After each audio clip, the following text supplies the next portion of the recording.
এটা হলো দৃষ্টিভঙ্গির একটা পার্থক্য। আমি যখন এখানে আসি, গাড়ির মধ্যে বসে আমি আমার এক কর্মীর সাথে কথা বলতেছি। ব্যারিস্টার ফুয়াদ আমার পাশ ঘেঁটে যেয়ে বলছে যে, ভাই আপনি কি এখানে পরীক্ষার পড়াশোনা মুখস্থ করছেন, টকশোতে কী বলবেন? ফান করে বলেছেন, কিন্তু আসলে অরিজিনাল কি? আমি একজনের সাথে কথা বলছিলাম, তো উনি ওটা বললেন। তার দৃষ্টিভঙ্গিটা মনে হচ্ছিল ভাই মোবাইল দেখতে, নিশ্চয়ই মনে হয় মোবাইলে কিছু পড়ছি, কিন্তু আমি তো কথা বলছিলাম। দেখেন যে আমাদের এই যে ইন্দো পাক সাবকন্টিনেন্টের যে সভ্যতা, মহেঞ্জোদারো হরপ্পা সভ্যতা, এই সভ্যতার যখন আপনার ডিগিং করা হয়, যে প্রত্নতাত্ত্বিক আর্কিওলজিক্যাল যে ডিগিং করা হয়, সেখানে দেখা গেছে যে ওই সময় আমাদের মানুষজন, আমাদের পূর্বপুরুষরা স্যানিটেশনে পৃথিবী বিখ্যাত ছিল। ব্যাবিলনীয় সভ্যতাও একই সময় খনন করা হয়েছে, এবং ইউরোপের বর্তমান সভ্যতা আপনি দেখবেন যে আমাদের মহেঞ্জোদারো হরপ্পা সভ্যতার প্রত্যেকটা রুমের সাথে একটা বাথরুম ছিল, স্যানিটেশন ব্যবস্থা ছিল প্রত্যেকটা রুমের সাথে, ওই মহেঞ্জোদারো হরপ্পা এবং ওয়ারি বটেশ্বর।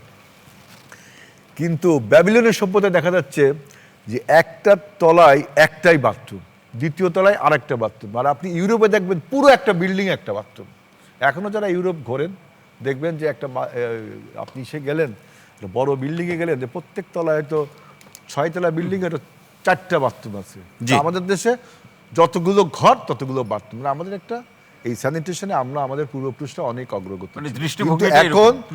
এখন কি হয়েছে? এখন হয়েছে যে মানে পপুলেশন গ্রোথ, এই যে জনসংখ্যার বিস্ফোরণ এবং নগরায়ন বৃদ্ধি পাচ্ছে, এবং আপনার কৃষিতে আমরা অতিরিক্ত সার ব্যবহার করছি, যেই সার ওয়াশ আউট হয়ে আপনার আমাদের পানিগুলোকে আপনার আপনার মাছের প্রজনন হচ্ছে না।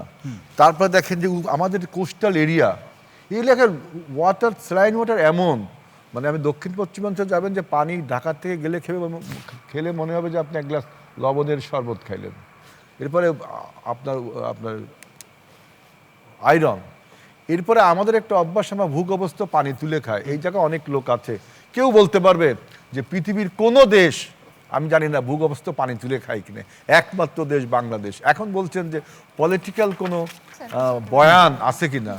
আপনারা যদি আমাদের মাননীয় প্রধানমন্ত্রী, আমাদের নেতা তারেক রহমানের বক্তব্য শুনতেন, তিনি বলেছিলেন যে এই ঢাকা শহরে এত পানি তোলা হয়েছে যে 22 মিটারের বেশি পানি নিচে নেমে গেছে।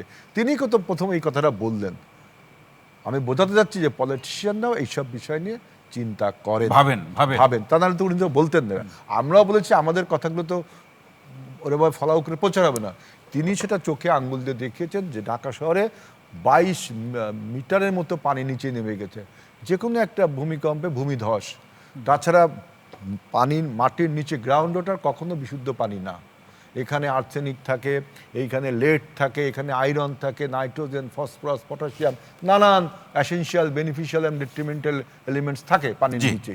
আমাদের সারফেস ওয়াটার, এই সারফেস ওয়াটার আমরা সার দিয়ে এবং শিল্প বর্জ্য, গৃহস্থালী বর্জ্য দিয়ে আমাদের সারফেস ওয়াটার আমরা কলুষিত করেছি। এরপরে দেখেন পানির অপ্রাপ্যতা। আমাদের পানি ওই যে ফারাক্কাবাদ, তিস্তাবাদ যে আমাদের পানি আসছে, আমরা ভাটির দেশ, ওরা উজানে পানি আটকায় দেয়, আমাদের পানির সমস্যা।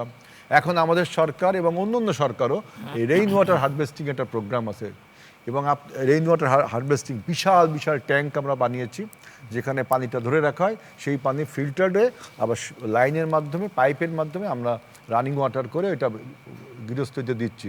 অর্থাৎ পলিটিশিয়ানদের এইসব বিষয়ে যদি দার্শনিক দিক মানে চিন্তাভাবনা না থাকতো, তাহলে এই রেইন ওয়াটার হারভেস্টিং, তারপরে এই যে সারফেস ওয়াটারের যে পলিউশনটা হচ্ছে, এগুলো আমরা করছি। এখন কথা হচ্ছে যে বাজেটে কি করা হয়েছে।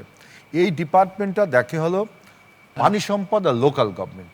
লোকাল গভর্নমেন্টের জুই একটা কথা বলছে যে department of public health and engineering department, এই ডিপার্টমেন্টে একটা বরাদ্দ থাকে যে আপনি জনস্বাস্থ্যের জন্য, কোয়ালিটি ড্রিঙ্কিং ওয়াটার, স্যানিটেশনের জন্য কি কি অবকাঠামো নির্মাণ করা যায়। জাতিসংঘ একটা বলে দিচ্ছে যে সাস্টেনেবল ডেভেলপমেন্ট গোল 6, এটা এই দারিদ্র দূরীকরণ একবার থাকে, 2 একবার থেকে অশিক্ষা দূর করা, এবার 6-এ দিচ্ছে দেখলাম আমি যে 2030 সালের মধ্যে আপনার সাস্টেনেবল ডেভেলপমেন্ট গোলে আমরা বিশুদ্ধ পানি চাই। এখন এই লোকাল গভর্নমেন্টে আমাদের এবার 36,000-37,000 কোটি টাকার মতো বাজেট, তার একটা অংশ জনস্বাস্থ্যে পাবে। আবার পানি সম্পদ মন্ত্রণালয় আছে প্রায় 10,000 বা 10,500 কোটি টাকা বাজেট। সেখানে একটা অংশ পাবে, কারণ আমাদের দেশে প্রচুর ওয়াটার লগিং হয়। ওয়াটার লগিং হলো এই পানিটা ফ্রেশ থাকে না, কারণ আমাদের শিল্প বর্জ্য এবং আপনার গৃহস্থলী বর্জ্য এইগুলো আমাদেরকে আর্সেনিক থাকে। সুতরাং আমাদের এই সরকারের পানি ব্যবস্থাপনার জন্য সবচেয়ে বড় জিনিস দেখেন আপনারা, চীনের সাথে আমাদের তিস্তা প্রজেক্টের একটা কথা আছে।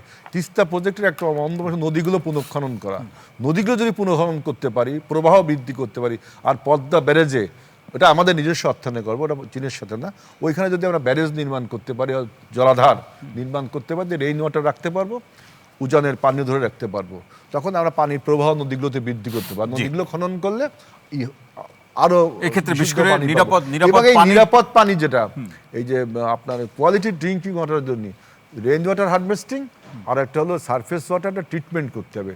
এই যে বুড়িগঙ্গা, শীতলক্ষার যে বজ্র আমাদের এই ঢাকা শহরতে যদি ট্রিটমেন্ট না করি, ওই পানি খাওয়া যাবে। আমি আমেরিকার একটা সমুদ্রের পাড়ে গিয়েছিলাম, দেখলাম যে ওই এটা খুব টেক্সাসে সিটির পুরো ময়লাটা একটা বড় পাইপে দিয়ে এসে সেটা আবার ট্রিটমেন্ট প্ল্যান্ট বসিয়েছে, তারপরে পানিটা